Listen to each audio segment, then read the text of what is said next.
The Honourable Member for Murchison. Thank you, Mr President. Mr President, I expect all members know of the incredible work of Sir David Attenborough. His work filming and showing us so much of the lives of our incredible, diverse and often well-hidden wildlife on land, in the sea and in the air. So why am I speaking about Sir David Attenborough in our Parliament? It's because we have in Tasmania the very first Australian offered entry into the prestigious National Film and Television School, the NFTS, in the United Kingdom, where Sir David Attenborough has taught. Members may be already aware of the amazing achievements of a wonderful Northwest coaster, Kirsten Slemint. And if not, I will enlighten you. Kirsten is one of only 12 candidates worldwide and the first Australian ever offered a place in the National Film and Television School. Kirsten has degrees in science and journalism from the University of Queensland and describes herself as a social impact strategist and documentary filmmaker who believes a good story, well told, connects with its audience, generates empathy and illuminates new perspectives.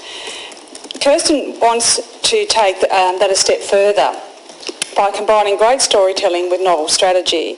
And whilst film is only one element, it acts as a catalyst to enrich education, policy and behavioural change, all of which lead to important social change. Kirsten has already made some videos with the support of the University of Queensland's School of Journalism, Media and Production support team. She also won a new Colombo planned scholarship to travel to India, where she produced a short documentary on urbanisation. She believes it was this documentary that helped her gain a place in the NFTS course and also led to other opportunities such as the 2018 World Congress of Science and Factual Producers Science Film Sprint Competition. Mr President, Kirsten has volunteered as an animal care assistant at RSPCA, was a volunteer research assistant at the University of Queensland's Franklin Eco Laboratory Queensland Brain Institute and Heron Island Research Station, became a science mentor, participated in the University of Queensland's Students as Partners scholarship program, which contributed to a course in that university and led to production of 13 videos for a different course. She wrote a live blog at the World Science Festival for the Brisbane Times. She interned at ABC News, where she helped produce a 3-part documentary on the Great Barrier Reef.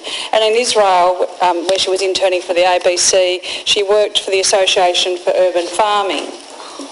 She also wrote and presented a weekly science podcast and worked for the Centre of Marine Science as a social media manager / science communicator.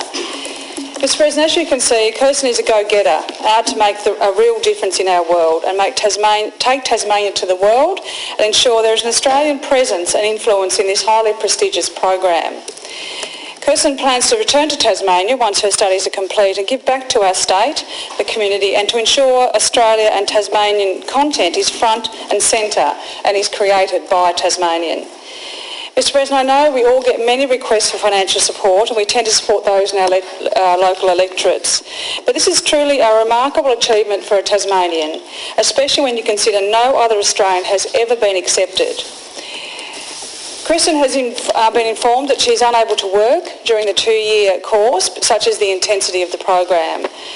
Therefore, she's been raising funds to support her education and living costs in the UK, and all the uncertainty around the COVID situation has made that even more challenging, including fundraising through the Possible platform. That means if she doesn't get to the target she set, none of the money is provided. In this regard, Kirsten is not resting on her laurels and she's doing all she can to cover her costs, and she's applied for every scholarship, grant and award that she can find both in Australia and abroad, even putting herself forward some of those reality TV programs which is well outside her comfort zone, just to make the money to go. The Possible campaign closes at the end of this week. And at the end of the weekend's fundraising effort in Circular Head, which was a fantastic community support for her, of a community they've only been part of for 2 years. She's lived in other parts of the northwest prior to that. That she is just, when I spoke to her on Sunday, she was $2,500 short of her $78,000 target. I spoke to her yesterday. She's now only $1,500 short of her target. And this has been due to the efforts of her family, her supporters and herself, obviously the work she's done. So, Mr President, I ask all members to consider supporting her, not just for the amazing leader that she is in the making, but to a sincerely compassionate and intelligent woman who is dedicated to making a difference in Australia, for Australia and around the world. A young Tasmanian who wants to take our voice to the world and bring the important science communication skills back to Australia and Tasmania and give back to the communities that have supported her so strongly. So, Mr President, I will circulate the link to the possible campaign to all members I have done previously. For those who wish to support it in any way, it does close at the end of this week. And on behalf of Kirsten, I thank any members who have already made a donation to her. It's greatly appreciated. I know she's watching from Circular Head today, so all the best, Kirsten. I wish you every success and look forward to seeing her work on our television screens and on other devices in coming times. And may she be the new Sir David Attenborough in the female form. Hear, hear.